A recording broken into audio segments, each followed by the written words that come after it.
I made a video yesterday talking about how a man was killed in Minneapolis, and I'm now going to talk about that in greater detail because apparently some people have a complete inability to realize what is fact and what they've just been told.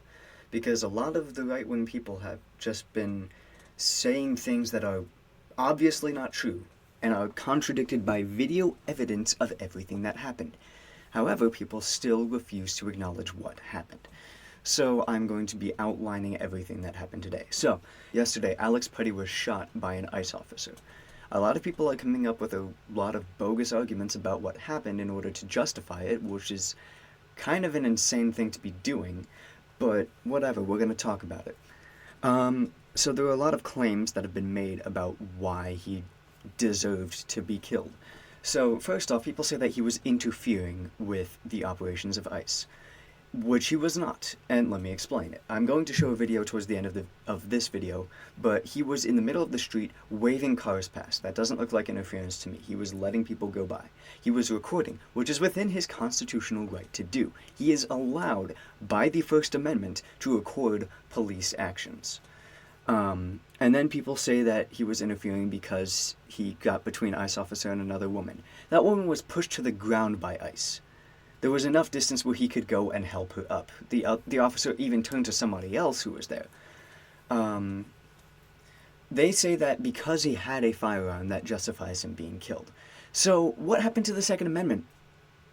It's the same crowd that's always like, oh, they're trying to take our guns, they're trying to stop us from the Second Amendment, they're trying to take away our Second Amendment right. If you are allowed to be killed because you have a firearm, then you do not have the Second Amendment. You do not have a right to bear arms if you can be killed for it. This is just not how that works. It's kind of contradicting. So, yeah. People are saying that he was violent, that he was threatening people with a gun, that he was waving it around. He was not waving it around. Until an ICE officer removed it from him, it was tucked away in his waistband. It was tucked away in his holster.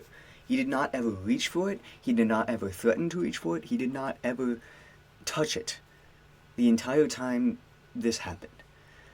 And people are sending around a screenshot of a man holding a gun, but that was the ICE officer who took it from him. And people are saying that he was violent and, like, resisting arrest and whatever it is, which is also just not true. He was trying to help up a woman, then he was grabbed by his collar and pulled backwards and tackled to the ground, and at least 6 officers were holding him down and attacking him. Not detaining him, attacking him. There was an officer who was hitting him on the top of the head with a pistol. Again and again, just hitting him again and again, and I'll point it out in the video.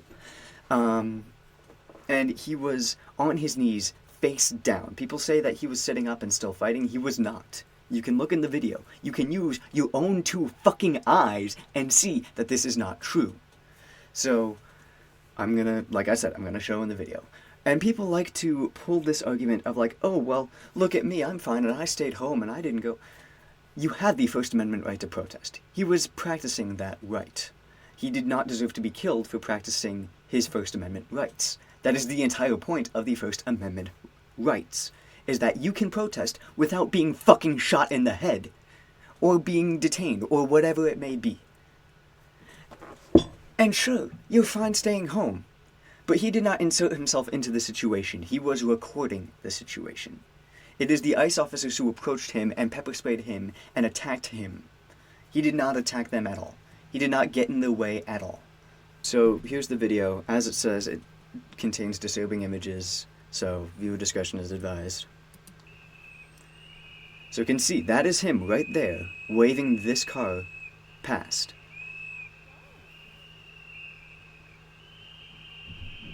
There he is again, still waving people by. You can see him waving. And look, he has a phone in his hands.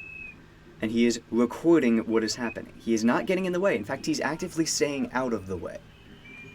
And he is helping this person here. And then this woman is pushed to the ground. So here's what he does. As he's getting pepper sprayed, he goes and tries to help her up. And then he still gets pepper sprayed. And he is showing no sign of resisting, and yet he's still being dragged to the ground. And all of these officers are currently trying to fight him. And look, here goes this one guy in the gray hoodie who's going to hit him in the head.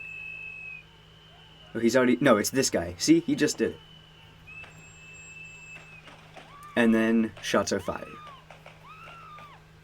In that entire video, he never once reached for his gun. He never threatened or attacked any of the ICE officers. He never did anything that all of these people are lying to you and saying that he did. It is all just lies. So, I want to talk about something really quick before I close this video, and it's about Nazis. So, Nazis followed Hitler. They kind of blindly followed him and just took anything he said for fact. And we can see that a lot today with people blindly agreeing with whatever Trump says, or whatever his cabinet says, or whatever people he associates with says. Whatever they hear, they just accept. Fun fact, historians actually have a word for people who supported Hitler and all the Nazis because they wanted, like, cheaper groceries, or because they wanted lower taxes, or because of whatever. They were still just called Nazis. It's as simple as that. So, if you are supporting ICE and supporting Donald Trump just because you want cheaper groceries, or some vague sense of security when they're the ones creating the trouble, then you are just a Nazi. That is how this works. The American government is coming to an end because our constitutional rights are being violated day by day. And we cannot let the vocal minority create the illusion of a majority. If you are not saying anything, then you need to start talking. You need to start using your voice while we still have the ability to. And I know that's a bit extremist, but Alex Pretti had his First Amendment rights infringed upon, and he was killed because of it. It's not going to be long before the rest of us suffer the same fate. So speak out against everything while you can. That's all.